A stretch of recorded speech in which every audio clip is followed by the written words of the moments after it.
Happening now, legislation aims to curb harmful social media effects on teen mental health. And mobile sports betting tax revenue surpasses expectation in New York while problem gambling calls rise. Plus, Jamestown professional firefighters endorse Mayor Eddie Sundquist for re-election. Live and on demand, this is WNY News Now. Thank you for joining us at Western New York News Now. I'm Lee Kane Jr. Those stories and more are coming up, but first, on the night of October 12, 2023, Chautauqua County Sheriff's deputies detained Jeremiah Hayes while conducting a fire investigation at the Angel Road Mobile Home Park in Silver Creek, New York. Hayes, age 43 and a resident of Silver Creek, was found to allegedly be in violation of an active stay-away order of protection. As a result, he was taken into custody and subsequently transported to the Chautauqua County Jail for centralized arraignment. Jeremiah Hayes is scheduled to appear in the town of Hanover court at a later date to address the charges against him. Well, in other news, on October 9, 2023, at 11:32 a.m., Chautauqua County Sheriff's deputies responded to a shoplifting incident at Tops Market, located at 3955 Vineyard Drive in Dunkirk, New York. The investigation revealed that 62-year-old Dunkirk resident Mark J. Zosky was allegedly involved in the shoplifting, resulting in charges of petite larceny. As a consequence of his actions, Mark Zosky has been banned from entering the store and has been issued an appearance ticket for petite larceny. He's mandated to appear in the town of Dunkirk court at a later date to address the charges. Well, in other news, the Buffalo Police Department announced an arrest in connection with the shooting that occurred on the night of October 6, 2023. At approximately 11:15 p.m., officers from the Northeast District responded to a call regarding a shooting on the 1200 block of East Delavan Avenue. The incident allegedly stemmed from a prior altercation between two men, which escalated as one of the individuals reportedly fired multiple shots at the other, with children nearby.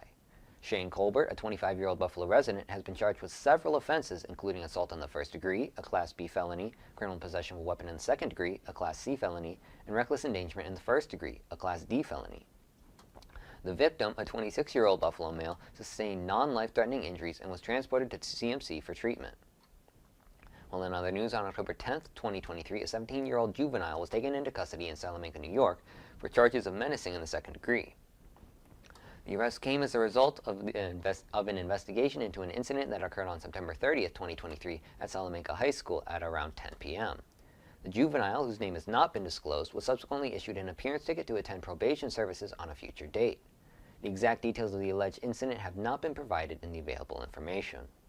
Well, as WNY News Now continues, legislation aims to curb harmful social media effects on teen mental health. And later, the Jamestown professional firefighters endorsed Mayor Eddie Sundquist for re-election. Stay with us, as WNY News Now will be right back.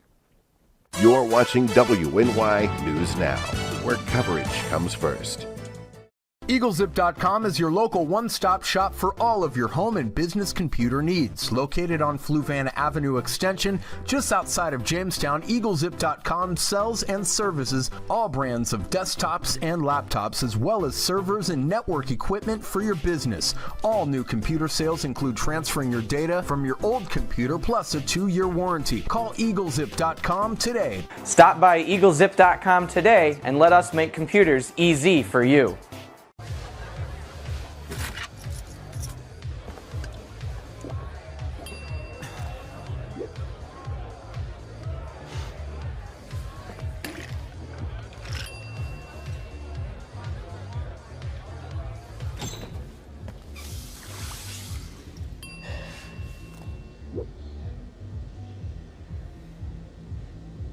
If you need to do something to feel okay to drive, you're not okay to drive. Don't drive buzzed. You are loved. You are valued. You are resilient.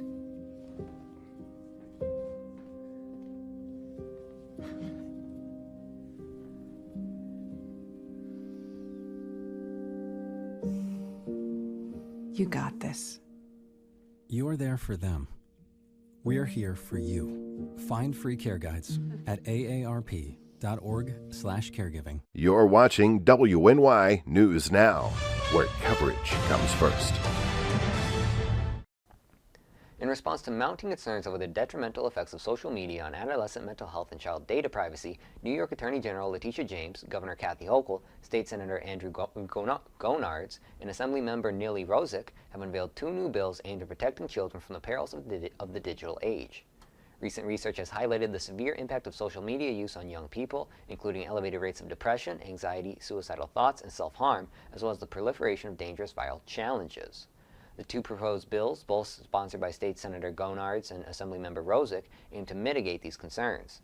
The first, known as the Stop Addictive Feeds Exploitation for Kids Act, also abbreviated as SAFE, seeks to restrict addictive features on social media platforms that disproportionately affect young users. It would provide users under 18 with a default chronological feed similar to the platform's earlier format, as opposed to the algorithm-driven feeds designed to prolong user screen time. Parents would have the option to limit their children's platform access during specific hours and restrict the total daily usage.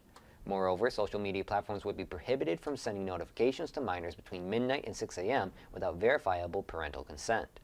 The legislation would empower the Office of the Attorney General to enforce these measures and allow parents to sue for damages in case of violations. The second bill, the New York Child Data Protection Act, is designed to protect the privacy of children online. It would prevent online platforms from collecting, using, sharing, or selling personal data of individuals under the age of 18 for advertising purposes without informed consent, particularly for those under 13 where parental consent is necessary. The Office of the Attorney General would oversee the enforcement of these rules with potential damages and penalties for violations. Multiple studies have linked excessive social media use to poor sleep quality and worsened mental health outcomes in young people. The proposed legislation intends to address these concerns and safeguard children's digital privacy in an era where they are increasingly exposed to online risks. The introduction of these bills has garnered broad support from various stakeholders, including educators, mental health advocates, and community organizations, all of whom view these measures as a vital step towards protecting the well-being of young individuals and ensuring their safety online.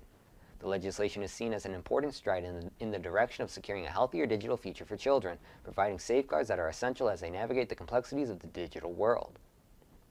Well, in other news, state revenues from taxes on mobile sports betting have significantly exceeded expectations, according to a report by State Comptroller Thomas B. DiNapoli.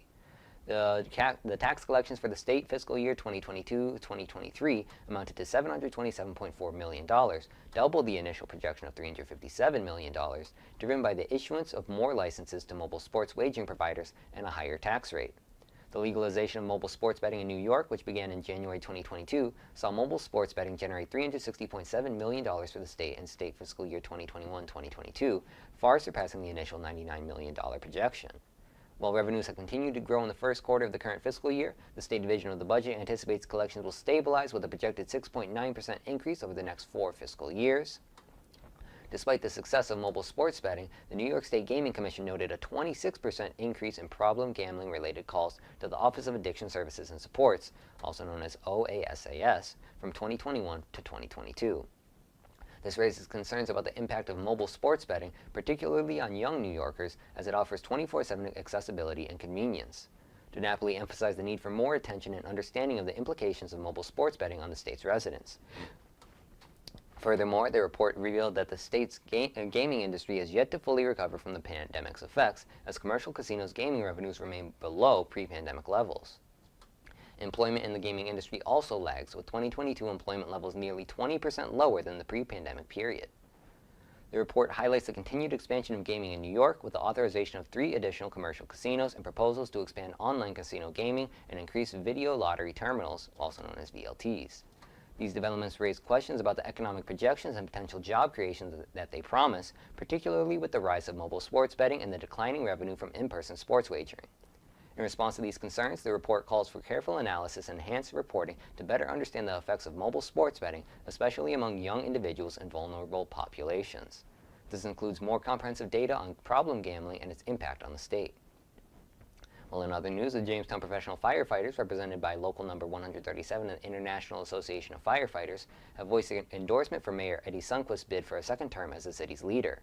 Ben McLaughlin, president of Local 137, emphasized the mayor's support for public employees and organized labor, citing his successful efforts to update their contract, which had expired in 2015, and secure funding for enhanced public safety resources, technology, and tools.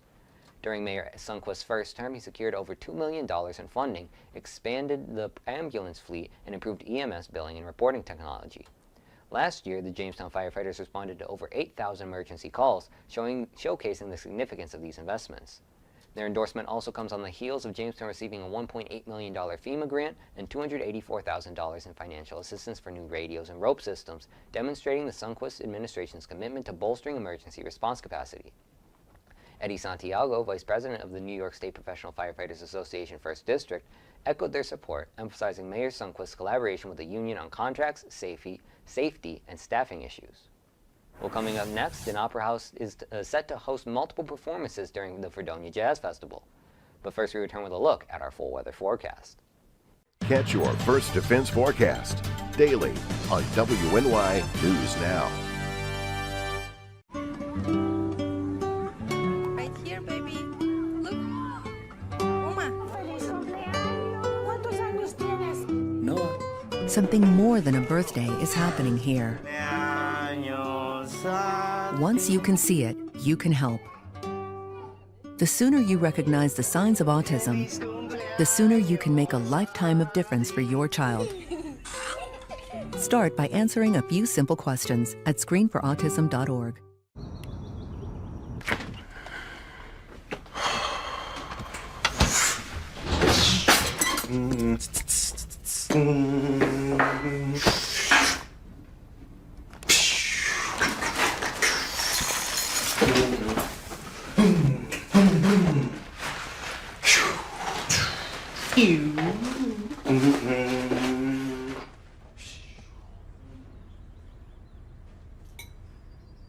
When I was in foster care, I never knew when I would have to move, so I always had my suitcase ready to go. Then one day, I was adopted. My new parents opened their hearts and home to me. My parents cook my favorite breakfast for me every morning. My parents take me on trips I never thought I would go on. They gave me a home and an even better reason to use that suitcase. My parents aren't perfect, but they're perfect for me. Catch your First Defense forecast daily on WNY News Now. Fast, accurate, and everyday. First Defense weather. Welcome back to WNY News Now. First, let's start off with today's almanac. We made it to a high of 56 degrees yesterday in the city of Jamestown. Our low was 43. The records for today, 83 set back in 1928. The record low of 24 set back in 1987. Well, high pressure has built into the region. That's going to keep us dry through the overnight period and through the day tomorrow. And then another system is going to move by to our south on Saturday, and that's going to bring some more widespread rain to the region on Saturday with lake effect rain showers to follow through the rest of the weekend.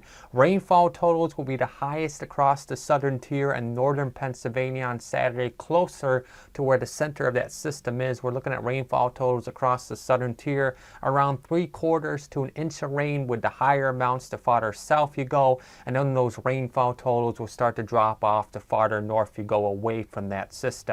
So let's time it out on future scan. Through the overnight period tonight, generally mainly clear to partly cloudy skies. With those clearing skies tonight, temperatures will be allowed to drop off, especially across inland locations. Tomorrow we start the day off with partly sunny skies, but the clouds will be on the increase through the afternoon and into the evening hours out ahead of our next system. We might even get into a couple of showers tomorrow evening across the southern tier, and then the rest of the rain will build into the region overnight, with that widespread rain across all of the region on Saturday, with the heavier rainfall totals again across the southern tier and northern Pennsylvania. So here's your forecast for tonight. Partly cloudy skies, cooler across inland locations, could get as low as the mid-30s, and then the immediate Lake Erie shoreline will be in the low to mid-40s overnight tonight. Your forecast for your Friday tomorrow as we close out the work week: partly cloudy skies, clouds on the increase throughout the afternoon with a northeast wind of 5 to 10 miles per hour. Highs tomorrow range from the upper 50s to the lower 60s. Tomorrow night is also Jamestown's game against Bennett. Should be mainly dry throughout the evening with mostly cloudy skies. Can't rule out a few showers towards the end of the game. Temperatures tomorrow evening will generally be in the lower 50s. Now the rest of that 7-day outlook from Ultimate Solutions. So again, Wednesday just a washout kind of day. Widespread rain focused mainly on the southern tier with the heavier amounts of rain. Then we transition into lake effect rain showers heading into Sunday and into early next week. Similar to last week, some areas are going to have those lake effect rain showers and then out outside of those showers, it will be generally dry, although cloudy, with temperatures in upper 40s to the lower 50s. Andrew, thank you. Well, the annual Fredonia Jazz Festival, organized by the Fredonia Jazz Society, is poised to kick off from October 19th to the 21st, and the historic 1891 Fredonia Opera House Performing Arts Center will be a central hub for the festival's diverse array of performances. The Opera House will host 6 out of the 8 scheduled performance events, commencing with the afternoon showcase on Saturday, October 21st. Starting at noon and running until 5 p.m., this showcase will feature performances by 4 distinct bands. For a single $15 ticket, patrons can enjoy all 4 performances, featuring the Morgan Street Stompers at 12 p.m., serving up traditional Dixieland jazz music, Deanna Wachowski at 1:15 p.m., a pianist and singer presenting a tribute to Mary Lou Williams, Dave Galando in sax time at 2:30 p.m., inspired by the legendary super sax, David Jonathan in Inner City Bedlam at 4 p.m., infusing jazz with gospel and soul elements. The festival's grand finale will be headlined by the extraordinary Nicole Zaraidis Quartet at 7 p.m. Zaraidis, described as a jazz singer with a heart full of soul and a voice full of sunshine, is a Grammy-nominated artist who has secured her place among the top performers and prolific songwriters in the jazz world. She has also gained recognition for her work as the premier vocalist for the Birdland Big Band and her appearances at renowned New York City jazz clubs. Her latest album, How Love Begins, was co-produced with 8-time Grammy winner Christian McBride. Zaraidis will be accompanied on stage by Eden Moram on guitar, Sam Weber on bass, and Dan Pugic on drums. Opening for Zaraidis will be the Nick Weiser Sextet, featuring musicians Kieran Hanlon, John Bacon, Elliot Scazzaro, Mark Filzinger, and Brendan Lanigan. Tickets for this event are available at prices ranging from $20 to $45. Other performances featured in the festival include the Nick Finzer Quartet on Thursday, October 19th at 5:30 p.m., followed by another performance at 8 p.m. at Domus Fair Restaurant. Tickets for this event are priced at $50. On Friday, October 20th, the SUNY Fredonia Alumni Jazz Band and the Fredonia Jazz Orchestra will perform at Roche Recital Hall at 8 p.m. with free admission. Tickets for all the Fredonia Jazz Festival events can be obtained at www.fredoniajazzsociety.com/tickets. Well, coming up next, the governor promises stronger workers' rights at Francis Perkins tribute event. With coverage that matters, this is WNY News Now.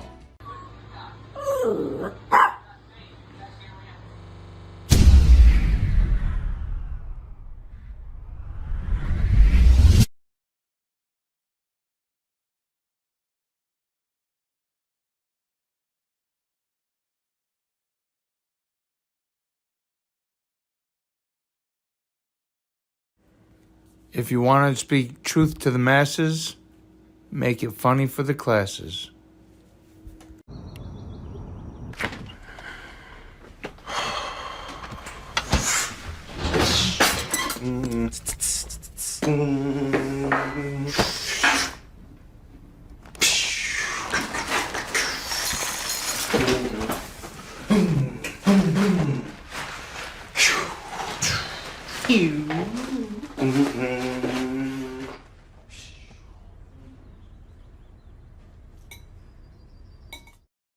Hi everyone, Al Roker here. As a guy with his own catchphrase, I appreciate that Smokey's only said, "Only you can prevent wildfires." But I'm filling in because there's a lot more to report.